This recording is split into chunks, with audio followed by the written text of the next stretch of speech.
Hello, new students. I would like to extend a warm welcome to you from the Office of Student Financial Planning at Mercer University. I am Inezra Hall, Associate Director of Student Financial Planning on the Atlanta campus.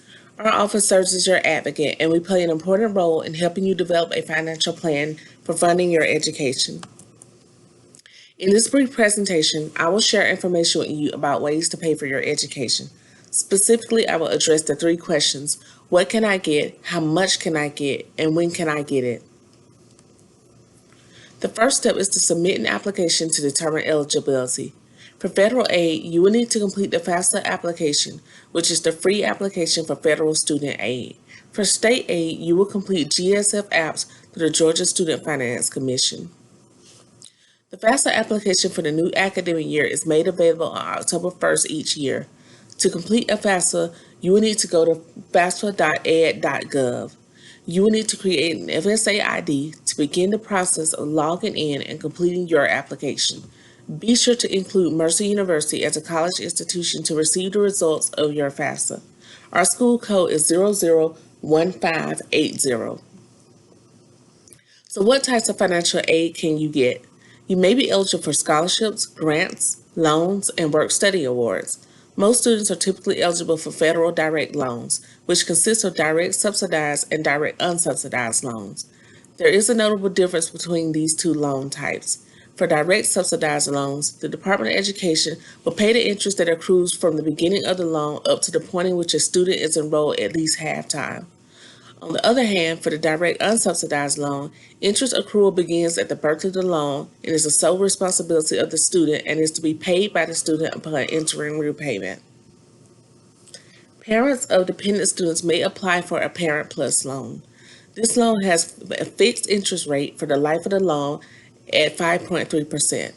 Parents are required to complete a credit check for the loan, and if approved, they may borrow up to the amount for cost of attendance minus any existing aid. If a Parent Plus application is denied, the student may be eligible to receive an additional $5,000 in unsubsidized loans. In addition to loans, some students may be eligible for the Georgia Tuition Equalization Grant. For eligibility, students are required to be a legal resident of Georgia and be enrolled full-time. For more information, you may visit the Georgia Futures website at gafutures.org. Now that you have an understanding of the various forms of financial aid, I'm sure your next question is, how much aid am I eligible for? That all depends. You may be awarded loans less than the annual loan limit, depending on what year you are in school, if you're a dependent student or independent student, and how close you are to reaching lifetime limits. For loan limits, annual loan limits are the amount in subsidized and unsubsidized loans you may be eligible to receive each academic year, and lifetime limits are total amounts you may borrow for undergraduate and graduate study. As previously mentioned, dependency status also determines how much aid a student can be eligible for. All applicants for federal aid are considered either independent or dependent. On the FAFSA application, there are frequently asked questions that will determine if a student has to provide their parents information on the application.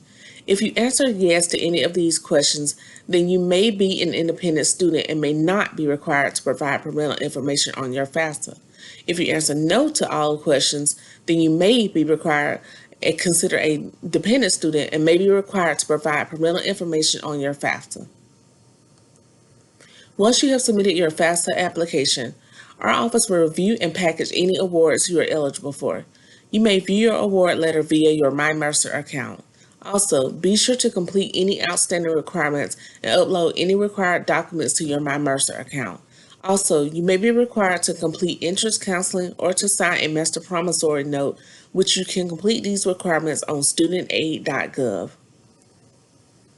After reviewing your award letter, it is a good idea to determine how much aid you have available to cover your tuition and fees for the semester and for the entire year. This will be helpful in determining if you need to consider applying for aid that is in addition to what is listed on your award letter. If you need to apply for additional funds, review the cost of attendance for your program to determine how much more you may be eligible to receive.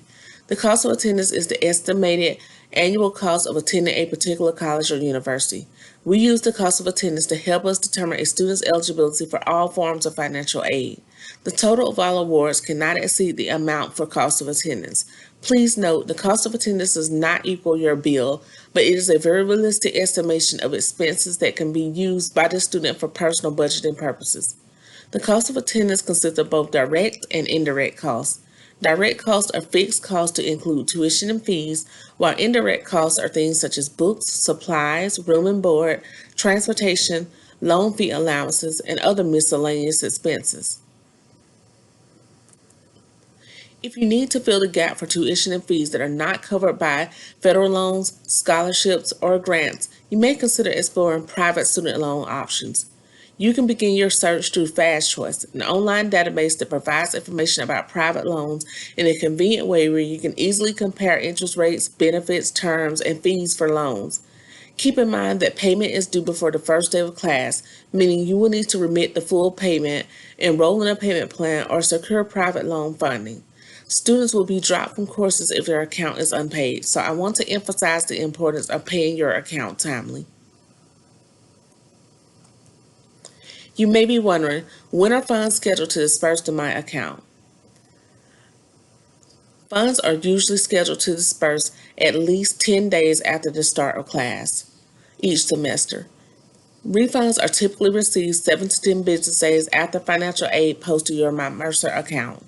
The refund process is administered by the Bursar's office. As you are accepting financial aid funds while in school, it is important to keep track of your borrowing.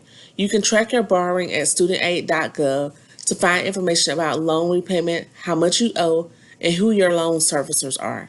You can also find information for budgeting. It is a good idea to pay down your principal and interest balance while you're in school to minimize your loan debt. Also, keep in mind, loans are deferred while enrolled in school at least half time, and payments are not due until the allotted 6-month grace period has expired. If you have questions or would like to discuss your financial aid in detail, you may reach us in one or more of the following ways. Our office hours are Monday through Thursday, 9 a.m. to 5 p.m., Friday, 9 a.m. to 4:30 p.m. We are closed each day between 1 p.m. and 2 p.m. for lunch. If you would like to email me, my contact information is hall_m@mercer.edu. You can reach me by phone at 678-547-6467, and my fax number is 678-547-6433.